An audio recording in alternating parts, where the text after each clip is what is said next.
E aí, fiel, se você é o tipo de torcedor que gosta de números e estatísticas, esse vídeo aqui é pra você, hein? Porque o Coringão aí mostra uma grande vantagem, um grande favoritismo através dos números para levar esse título na nossa casa, na Neoquímica Arena. Já que ele ganhou no primeiro jogo aí por 1-0 lá na Arena Netflix Sandy Júnior, agora traz a vantagem para casa e joga apenas por um empate. Além disso, vai ter a vantagem de jogar diante da sua torcida que esgotou o ingresso em questão de segundos, meio aí a tanta lambança com cambistas, eu consegui o meu ingresso, vou estar lá presente, direto de lá da Arena, eu vou fazer o pós-jogo, por isso já se inscreve aí no canal, se você não é inscrito, ativa o sino, porque todos os dias a gente traz novidades do Coringão aqui. Deixa o seu like também, porque isso fortalece, e os comentários também, aquele vai Corinthians para mandar aquela energia boa e a gente tirar essa zica do Coringão de estar aí 6 anos sem levantar nenhum título. Vamos analisar aqui os comentaristas do programa Tempo Técnico falando aí sobre essa vantagem que o Corinthians tem sobre os porcos. Então,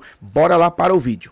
Saudoso senador Roberto Campos, que costumava dizer que estatística é como um biquíni mulher bonita, mostra tudo menos o mais importante, e eu digo o seguinte, alguns números não mostram absolutamente nada, e talvez esse seja o caso, porque você veja, últimos 3 jogos, se você pegar o retrospecto de Palmeiras e Corinthians, ele é muito favorável ao Palmeiras. Mas olha nos últimos 3 jogos, 2 vitórias para o Corinthians e 1 empate.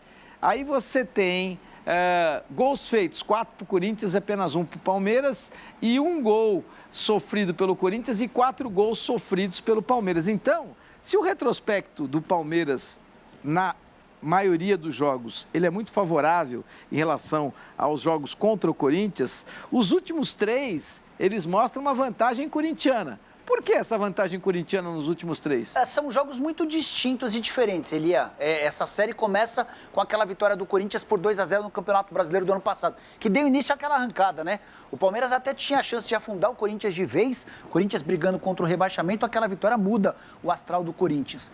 O jogo de empate do Campeonato Paulista, na fase de grupos, tem um Palmeiras muito melhor do que o Corinthians. O Palmeiras amassou o adversário, só que o Richard Rios rouba, perde uma bola no meio campo, o Memphis rola para o Yuri, e em uma das poucas chances que o Corinthians teve, o Corinthians chega ao gol do empate. Já o jogo da primeira partida final do Paulista, esse foi um jogo em que reforça uma tese que eu tenho recente. O Palmeiras tem muita dificuldade em marcar gols. Esse Palmeiras de agora é um Palmeiras que até cria volume, mas tem muito problema para confirmar a criação dessas jogadas em gol. E a gente espera que continue assim, né, fiel? Assim com o São Paulo na semifinal do Campeonato Paulista, daqui a pouco a gente vai falar sobre o lance do pênalti, foi assim no primeiro jogo da final do Paulistão. É um Palmeiras amarrado, é um Palmeiras com problemas, apesar de ter hoje, na teoria, talvez no papel, o melhor elenco à disposição do Abel Ferreira. Mas o Abel não tem conseguido transformar tanta qualidade em eficiência. Agora, Ana, independentemente dos números que são interessantes, qual é o teu feeling para esse jogo? Feeling mesmo, de quem gosta de futebol, de quem acompanha o futebol. É fato que o Corinthians vai jogar em casa e é fato que o Corinthians vem de vitória por 1-0. Qual é o teu feeling para esse jogo de amanhã, de quinta-feira? O meu feeling é que vai dar Corinthians, a gente tem que falar, vai dar Corinthians. Amém. Exatamente por isso. É situação campo, é momento, acho que futebol é muito momento. Acho que o momento do Corinthians é favorável. Saiu com uma vitória jogando na casa do adversário, que não se esperava que o Corinthians fosse sair com essa vitória no primeiro jogo. Sai com essa vitória e vai mais inteiro pro jogo de quinta-feira. Então, assim, fez um belíssimo jogo contra o Barcelona de Guayaquil, não conseguiu passar na Libertadores, mas jogou com vontade, trouxe o torcedor para o seu lado. Você já tinha dito isso aqui, que o torcedor corintiano não iria pegar no pé do Corinthians em função de sair ou não da Libertadores. Isso de fato aconteceu. A gente viu um Corinthians que perde para o Guayaquil com vontade, sendo aplaudido no final do jogo pelos seus torcedores. Então, e assim, gente, eu bandeirei vários jogos. Escuta aí, fiel, escuta aí. Do Flamengo e do Corinthians. Não há torcida como a torcida corintiana. É óbvio, né? É impressionante. E num jogo de final, esse 12º jogador faz a diferença. E outra coisa que é importante é dizer o seguinte: o jogo é na casa do Corinthians, num bom momento do Corinthians e numa casa onde o Corinthians, presta só atenção nessa tela que é determinante. Olha só o retrospecto do Ramon Dias comandando jogos do Corinthians na Neoquímica Arena. 28 jogos, 19 vitórias, 8 empates e apenas uma derrota. 77,4% de aproveitamento com 58 gols marcados, 26 sofridos, ou seja, jogos sem sofrer gols, 9. Esse cara só perdeu um jogo em 28. Vai perder agora na quinta-feira, Jorge? Com um outro detalhe, ainda pior para o torcedor do Palmeiras, Elia. A vitória do Palmeiras por 1-0 ou por 2-1, diferença de um gol, não assegura o título para o Palmeiras. Pelo contrário, ela leva decisão para pênaltis. E aí, se eu tiver que apostar num favorito nos pênaltis, eu vou apostar com todas as minhas fichas no título do Corinthians. Porque o Corinthians tem um cara que pega muito pênalti. O Hugo tem um retrospecto espetacular em cobrança de pênalti. Enquanto o Palmeiras, do Everton, mas também dos jogadores, tem um retrospecto horroroso. Qualquer decisão para pênalti, o torcedor do Palmeiras já vai para a decisão para pênaltis meio derrotado. Porque o histórico recente é horroroso. Então, para que o palmeirense pudesse ter otimismo, haveria necessidade de uma vitória por 2 gols. A coisa ficou bem encaminhada para o Corinthians. Só não dá para cravar porque é derby. E em clássicos, as coisas nem sempre respeitam a lógica. A raça, a determinação, a coragem, o dia fazem muita diferença. Mas tudo se encaminha. Se eu tivesse 10 fichas para apostar, Elia, eu colocaria entre 8 e 9 no título do Corinthians, né? Mas assim, no papel... Você prefere ter o time do Palmeiras ou do Corinthians? Eu prefiro ter o time do Palmeiras. Mas a ocasião faz com que eu veja o Corinthians bastante favorito. Olha que interessante. Vamos ver a tela entre o Yuri Alberto e o Estevam. O Estevam, para mim, é muito mais jogador do que o Yuri Alberto e os números do Estevam na vida. O Estevam, antes de 18 anos, foi negociado com a maior contratação da história do futebol brasileiro para uma equipe do tamanho do Chelsea. Então, não preciso eu aqui justificar o potencial do Estevam, a qualidade do Estevam. Mas é interessante porque os números nesse momento do Yuri Alberto são muito bons. Então, jogos como titular do Yuri, 25. Na verdade, ele entrou 25, 24 como titular. O Estevam entrou em 10 jogos, 8 como titular. E aí é que entra uma questão. Será que o Estevam está em má fase? Porque não faz gols, enquanto que o Yuri faz 11, apenas uma assistência, e o Yuri não é um cara de assistências, ao contrário do Estevam, que deveria ser. E aí você tem só 23 finalizações de um lado contra 52 do outro, 22 passes decisivos, e aí vai bem o Estevam contra 16, 34 dribles, e essa também é uma vantagem do Estevam, que também pega muito mais na bola do que o Yuri, pela posição que ele atua, ele pega muito mais na bola do que o Yuri Alberto. E aí faltas sofridas, 17 contra 38 do Yuri, que também, como atacante de referência, sofre mais faltas. O fato é, o Estevam está em má fase, Ana Paula? São posições diferentes. Eu não vou pela linha de que há uma fase para um jogador ou por outro.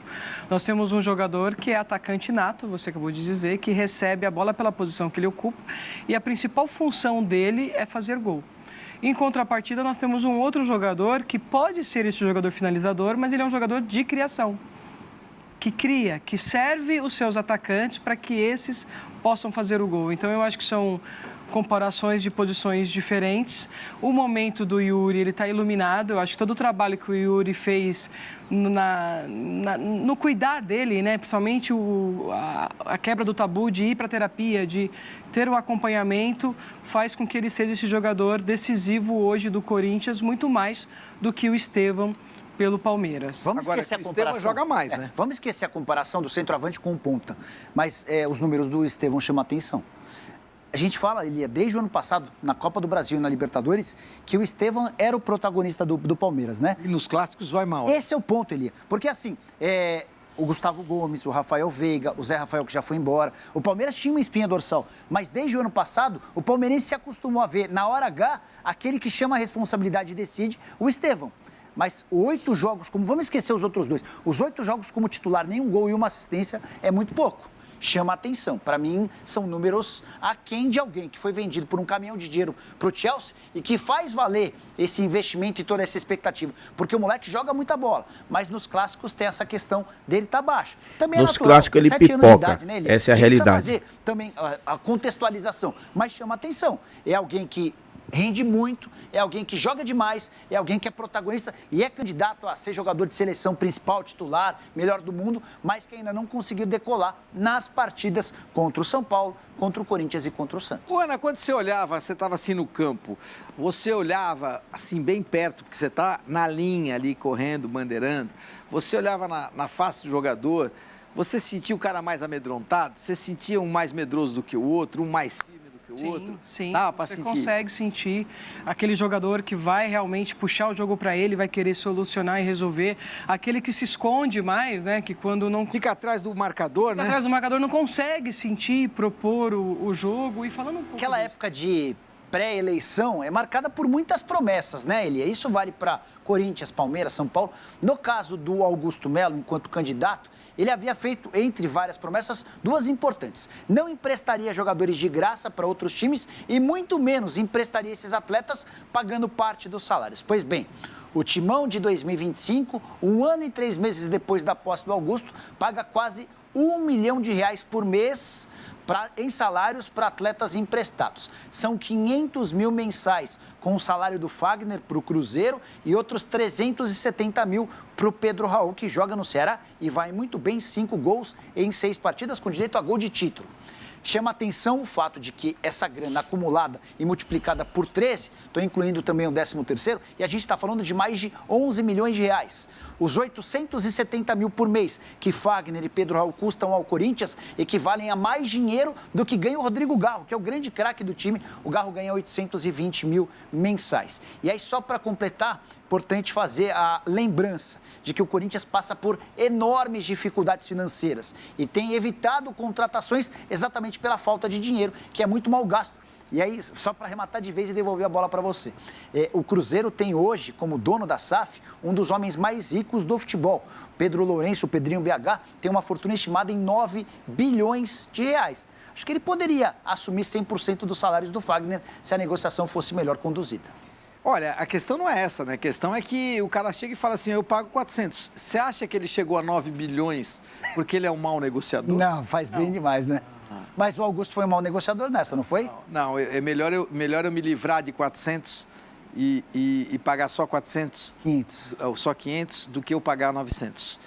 Quem negociou mal foi quem pagou 900 pelo Fagner. Aí, me desculpe, mas eu sempre vou ter na cabeça de que o dia que o gestor for responsável e tiver responsabilidade fiscal imputada para ele, a gente vai ter gestões no futebol infinitamente maiores e melhores. Enquanto ele empurrar com a barriga e você não sabe como é que ele fez essa negociação, quem é que levou nessa negociação, como é que ela foi feita, quem teve vantagem além do jogador, vai ficar bem complicado dentro do futebol. Eu não estou me referindo única e exclusivamente ao caso do Fagner. Estou falando de uma maneira ampla, geral e restrita. As negociações no futebol, elas têm que ser mais imputadas a quem faz a negociação e com mais transparência também.